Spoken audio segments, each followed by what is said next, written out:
Catch ফসকালেও match ফসকালো না ভারত। পাকিস্তানকে হারিয়ে বিশ্বকাপে ঘুরে দাঁড়ালেন হরমনপ্রীতেরা। টি-20 বিশ্বকাপে পাকিস্তানকে হারালো ভারত।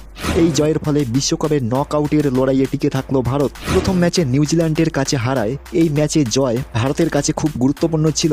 টি-20তে পাকিস্তানের বিরুদ্ধে ভারতের দাপট বজায় থাকলো। দুবাইয়ের মাঠে টস জিতে প্রথমে ব্যাট করার সিদ্ধান্ত নেন পাকিস্তানের অধিনায়ক ফাতিমা সেনা। কিন্তু শুরুটা ভালো হয়নি পাকিস্তানের। প্রথম ওভারে গোল ফিরোজাকে 0 রানে আউট করেন রেণুকা সিংহ ঠাকুর।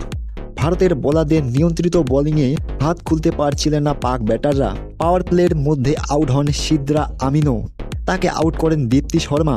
মুনিমা আলী বাদে পাকিস্তানের টপ অর্ডারে কেউ রান পাননি। ওমাইমা সোয়েল 3 রান করে অরুন্ধতী রেড্ডির বলে আউট হন। মুনিমা ভালো খেলেছিলেন, কিন্তু শ্রেয়াঙ্কা পাতিলের বলে উইকেট ছেড়ে বেরিয়ে মারতে গিয়ে আউট হন তিনি। 17 রান করেন মুনিমা। পাকিস্তানকে অনেক কম রানে আটকে দিতে পারত ভারত, কিন্তু ফিল্ডিং ভালো হয়নি। 3টি ক্যাচ ফসকান ভারতীয় ফিল্ডারেরা, যদিও শেষ পর্যন্ত তার খেসারত দিতে হয়নি দলকে। পাকিস্তানের ইনিংস সামলান দলের প্রাক্তন অধিনায়ক নিদাদার, বাকিরা তাকে তেমন সঙ্গ দিতে পারেননি। ভারতের 5 বোলারই ভালো বল করেন। 28 রানের মাথায় নিদা আউট হওয়ার পরে মনে হচ্ছিল 100 রানও পার হবে না পাকিস্তানের, কিন্তু শেষ দিকে ফাতিমা 13 ও সায়েদা আয়ুব শাহের 14 রান দলের রানকে 105 পর্যন্ত নিয়ে যায়। ভারতের 5 বোলারই উইকেট নিয়েছেন। সবচেয়ে সফল অরুন্ধতী, 19 রান দিয়ে 3 উইকেট নিয়েছেন তিনি। 12 রান দিয়ে 2 উইকেট নিয়েছেন শ্রেয়াঙ্কা। রেণুকা, দীপ্তি ও আশা একটি করে উইকেট নিয়েছেন। 106 রানের লক্ষ্য বেশি না হলেও শুরু থেকে চাপে পড়ে ভারত। দুবাইয়ের উইকেট মন্তর হওয়ায় দলে বেশি স্পিনার নিয়ে নেমেছিল পাকিস্তান।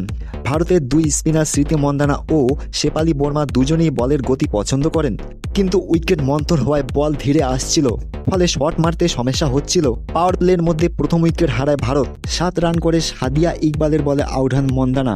দ্বিতীয় উইকেটে জুটি বাঁধেন শেফালি ও জেমাইমা রদ্রিগেজ। রান তোলার গতি কম ছিল ভারতের। প্রথম 7 ওভারে একটি 4 মারতে পারেননি ভারত। ধীরে ধীরে দলের রান টেনে নিয়ে যাচ্ছিলেন তারা। 10 ওভারে 50 রান পার হয় ভারতের। ভারতের ফিল্ডিং খারাপ হলেও পাকিস্তানের ফিল্ডারেরা প্রতিটি রান বাঁচানোর জন্য ঝাঁপাচ্ছিলেন। লক্ষ্য যত কম ছিল তত আত্মবিশ্বাস বাড়ছিল ভারতের ব্যাটারদের।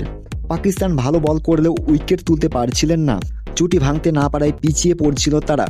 ঠিক তখনই ছক্কা মারতে গিয়ে উইকেট উপহার দেন শেফালি। 32 রান করে উমাইমা সোহেলের বলে আউট হন তিনি। 61 রানে দ্বিতীয় উইকেট হারায় ভারত। তখনও 45 রান দরকার ছিল। ব্যাট করতে নামেন অধিনায়ক হরমনপ্রীত। জেমাইমা ঠান্ডা মাথায় খেলছিলেন, দৌড়ে রান নিচ্ছিলেন, ঝুঁকি নিচ্ছিলেন না। সেই একই কাজ করতে দেখা যায় হরমনপ্রীতকেও। দেখে মনে হচ্ছিল হরমনপ্রীত জেমাইমা জুটি ভারতকে জিতিয়ে দেবে। ঠিক তখনই ছন্দপতন।